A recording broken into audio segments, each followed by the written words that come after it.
नमस्कार। मैं मनुवादी ब्रजेश कुमार मिश्र। हमारा गृह जनपद मिर्ज़ापुर चर्चा में है। क्यों चर्चा में है? लव जिहाद के कारण चर्चा में है। मिर्ज़ापुर जैसे छोटे शहर में भी जिम की बीमारी पहुंच गई है। लड़कियां फिटनेस मेंटेन करने के लिए जिम में जा रही हैं और वह शिकार हो गई लव जिहाद का। जिम सेंटर का नाम जानना जरूरी है। नाम था KGN। KGN का मतलब क्या होता है जानते हैं? आप देखते होंगे KGN fitness centre, KGN juice corner, KGN fruit सब्जी, ऐसे तमाम प्रकार के KGN के जहाँ पर KGN लिखा हुआ है। ख्वाजा गरीब नवाज। इतने पर भी हिंदू समाज की आंखें नहीं खुलती है। वो धड़ल्ले से वहां पर जाता है, खाना खाता है, जूस पीता है, जिम सेंटर में जाता है और लड़कियां जाती हैं। आए दिन लव जिहाद की खबरें सामने आती रहती हैं। उसके बावजूद भी हिंदू समाज जागृत नहीं हो रहा है।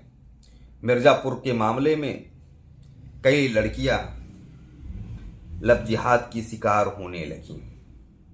मामला उजागर हुआ। मिर्ज़ापुर पुलिस ने तत्काल FIR किया। कई गिरफ्तारियां हुई। एक मुठभेड़ में घायल भी हुआ है। उसके लिए मिर्ज़ापुर पुलिस को धन्यवाद। लेकिन हिंदू समाज कब जागेगा? वो कब अपनी लड़कियों को संभालेगा और कब वो खुद संभलेगा? हमारे आंखों पे पर्दा क्यों पड़ा हुआ है? हमको KGN दिखाई नहीं पड़ रहा है। ये ख्वाजा गरीब नवाज है। मैं ऐसे मामलों में जो शिकारी हैं उससे बड़ा अपराधी शिकार को मानता हूं, जो बिल्कुल जागना ही नहीं चाहता। वो कहता है नहीं नहीं मेरे साथ नहीं हुआ। जब तक मेरे साथ नहीं होगा तब तक हम नहीं मानेंगे। मेरे साथ तो नहीं हुआ, सब ऐसे नहीं हैं। हम इंतजार कर रहे होते हैं कि घटना मेरे साथ घट जाए। चलिए, घटना घट गई, पुलिस का जो काम है वह करेगी। लेकिन आपका क्या? आपके परिवार का क्या? आखिर मैं प्रश्न यही खड़ा कर रहा हूं, हिंदू परिवार के लोग अपनी बेटियों पर कब ध्यान देंगे? एक दूसरा पहलू भी है जिम का। जो लड़कियां, जो महिलाएं अपने घरों में काम नहीं करती, वो कैलोरी बर्न करने जिम में जाती हैं। वहां पे नाचती हैं, वहां पर कूदती हैं, वहां पर फादती हैं। कुछ लोगों को बड़ा ऑब्जेक्शनेबल लगेगा, ये मेरा मत है।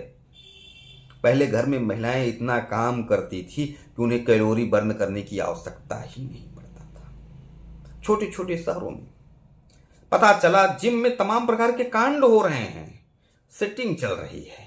जानबूझकर भी कुछ जगहों पर लव जिहाद वाले जैसे केस हो रहे हैं, कुछ जगहों पर जानबूझकर सेटिंग चल रही है। अब मैं बात सिर्फ मिर्ज़ापुर की नहीं कर रहा हूं, अब मैं थोड़ा सा बड़े स्तर की बात कर रहा हूं, बड़े शहरों की बात कर रहा हूं। मैं देखता हूं, मैं जानबूझकर जाकर देखता हूं। कई बार मैं यहीं पास में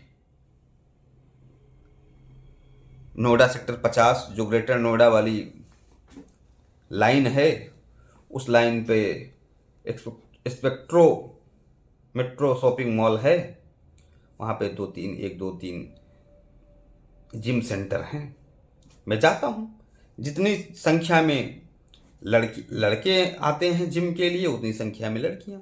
कुछ जगहों पर तो केवल नाच कूद होता है, एक नचाने वाला होता है, लड़कियां नाच रही हैं, लड़के नाच रहे हैं, वो कपड़ा पहनकर नाच रहे हैं। अब क्या बताएं, मैं उसका यहां पर खुलकर एक्सप्लेन नहीं कर सकता। तो कई बार मामले भी आपको न्यूज़पेपरों के माध्यम से समझ में आता होगा कि अट्रैक्शन के लिए जा रहे हैं, शादीशुदा भी जा रहे हैं। शादीशुदा महिलाएं जिम में जाकर पता चला किसी दूसरे के साथ फरार हो रही हैं। ये विकृति आ रही है समाज में, यह भी बंद होना चाहिए। यह दूसरा पहलू है। जो मिर्जापुर में हुआ वह एक पहलू तो है ही, लेकिन दूसरा पहलू यह भी है कि हम अपने घरों में काम नहीं करना चाहते। हमें तो मेड चाहिए, हम क्यों काम करेंगे? और फिर कहेंगे कि हमारे बच्चे बिगड़ रहे हैं, स्वास्थ्य बिगड़ रहा है। अपने हाथ से खाना बनाकर अपने बच्चों को, अपने पति को खिलाओगे, तभी प्रसन्न रहोगे, तभी खुश रहोगे। पता चला पति भी कमा रहा है, पत्नी भी कमा रही है, यह दूसरा विषय है। यह तीसरा विषय है। इस विषय पर कभी बात करेंगे। धन्यवाद।